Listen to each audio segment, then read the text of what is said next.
या स्वामी विवेकानंद यांच्या विचारांना आपल्या आयुष्यामध्ये बदल होण्यासाठी आजपासून वाटचाल सुरू होईल.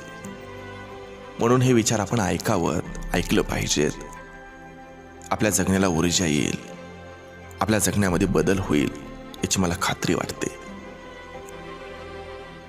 जर तुमच्याकडे 2 रुपये असतील तर 1 रुपयाची रोटी घ्या, भाकरी घ्या आणि 1 रुपयाचं पुस्तक घ्या. रोटी तुम्हाला जगण्यास मदत करेल, तर पुस्तक तुम्हाला जगावं कसं ते शिकवेल. तुमच्याकडं बघून भुंकणाऱ्या प्रत्येक कुत्र्याकडे लक्ष देत बसलात तर तुम्ही तुमच्या ध्येयापर्यंत कधीच पोचू शकणार नाही.